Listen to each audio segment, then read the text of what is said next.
किसी के पास थोड़ा सा पद मिल जाता है तो नीचे वालों को इतना दबा के रखता है, सब अपने कर्म फोड़ता सारा दिन, उनकी आत्मा दुखा दुखा के। चाहे कोई फैक्ट्री मालिक है, चाहे कोई IAS IPS अधिकारी है, या कोई डॉक्टर इंजीनियर जज है, ये नहीं देखते तुम कर क्या रहे हो, क्योंकि वो ज्ञान नहीं है। किसी की आत्मा दुखावे, होय होय, उसका, ये परमात्मा के बच्चे हैं। आप कहते हैं जो तगड़ा व्यक्ति और निर्बल को सताता है उसकी आत्मा रोती है। आत्मा रोती है क्योंकि वो मुकाबला तो कर ही नहीं सकता किसी भी तरीके से। ताकतवर मीन जैसे कोई पद की ताकत है, पोस्ट की ताकत है, या वैसे अपने कोई घर कबीले में घने व्यक्ति हो जाए उनकी ताकत है, स्वयं बलशाली है, तो इस तरह का व्यक्ति गरीबों को सताता है। अपने से नीचे वालों को इतना तंग करता है कि जितना वो कर सकता है बिना ज्ञान के। तो यहां परमात्मा ने आके बताया है कि कबीर गरीब ना सताइए, जाकी मोटी हाय, और बिना श्वास की जीव से लो भस्म हो जाए। देखो, कहते हैं गरीब को ना सताना, आपकी ये हालत हो जाएगी, क्योंकि वो तो जीवित श्वास है, आत्मा से उसका कनेक्शन है, रो रहा है, उसकी आत्मा दुखी है, तो उसको जरूर प्रतिफल मिलेगा, 2 दिन पीछे मिल जाएगा। उदाहरण दिया है कि जैसे पहले एक धौंकनी होती थी, पशु के चाम की बनाई जाती थी, और लोहार और सुनार लोग उसी का प्रयोग करते थे। उसमें ऐसे एक हैंडल सा लगा लेते थे, उसको पकड़ के ऐसे करते थे, आगे उसका एक छोटा सा सुराख होता था उस चमड़े में, और वहीं से वो हवा लेती थी और फिर ऐसे छोड़ते थे, तो वो हवा फूंक मारती थी अग्नि में, ऐरण में, जहां पर लोहे को गर्म किया जाता था, पिघलाया जाता था।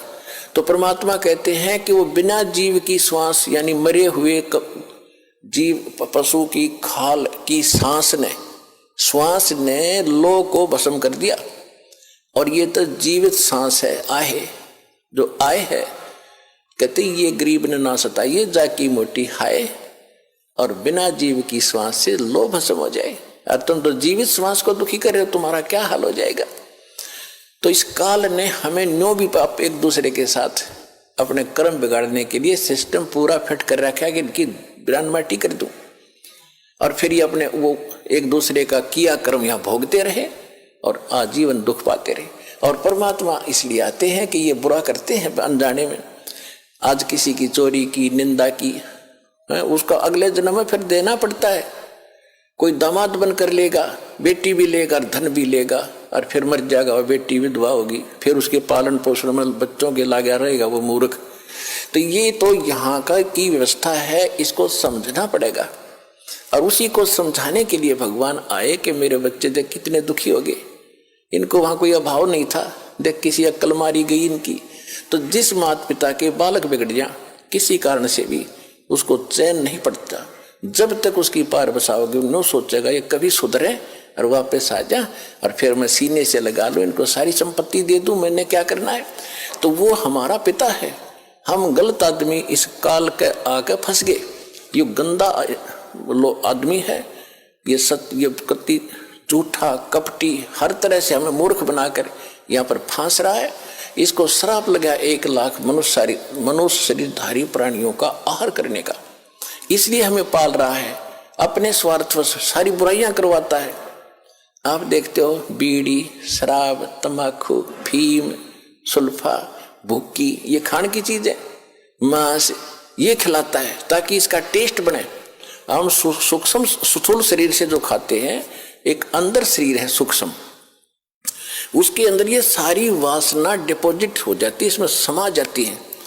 कुछ अधिक आहार तो लग जाता है शरीर के पोषण में, स्थूल के शेष जो वासना है उसका टेस्ट होता है, वो अंदर जाता समाता है जीव के माध्यम से, और फिर इनको ये कवर तो ऊपर रह जाता है, यही छोड़ जाते हैं। सूक्ष्म शरीर जब जाता है मनुष्य का, एजडित रहता है, जब तक दूसरे प्राणी में नहीं जाता ये सूक्ष्म शरीर एजडित होगा। तो ये तो ऐसा है जैसे सर्प कांचली छोड़ जाता है और सर्प अलग होता है। तो हम तो उस कांचली की क्रियाक्रम में लगे रहते हैं यहाँ पर, कभी गंगा ठा के ले जाएंगे, कभी कितब कर्म कराएंगे। वो सांप तो जा चुका है, वो तो है नहीं इसमें। तो उस जीव को फिर तपतशिला पर डालता है, वहां उनको बुरी तरह तड़फाता है, क्योंकि जिसने ज्यादा हुक्का पी रखा है, जिसने ज्यादा शराब पी रखी है, मांस खा रखा है और ज्यादा भूखी पी रखी है, कोई नशीली वस्तु है कि वो टेस्ट है उसका, उस काल का, मन का, ये मन उसका एजेंट है, तो उनको ज्यादा समय तक उस तपच्छिला पर जलना पड़ता है और वहां चटक मटक होते, हाहाकार मचती है। जिन्होंने थोड़ा ये बकवाद कर रखी होती है वो थोड़े समय तक तपच्छिला पर रहता है। तपत की टुकड़ी एक तवी है, तवा समझ लो, बड़ी ये तई होती है, बड़ी बड़ी रोटी बनाने की, इन पर रखते हैं भट्टियों पर, इस तरह की बहुत बड़ी है पत्थर की, और उसमें अपने आप गर्म होती है, उसके फ़ारेनहाइट का भी अंदाजा नहीं कितनी गर्म है। और जिन्होंने ज्यादा यह मांस शराब तम्बाकू प्रयोग कर रखा है और वासनाएं की हैं, तो वो ज्यादा समय तक दुखी रहते हैं, बहुत समय तक, उनको बहुत समय में उनको ज्यादा माल होता है, उनमें तो देर से निकलेगा सारा। और जिन्हें कम कर रखे वो जल्दी फारिग होकर गधे कुत्ते बनोगे फिर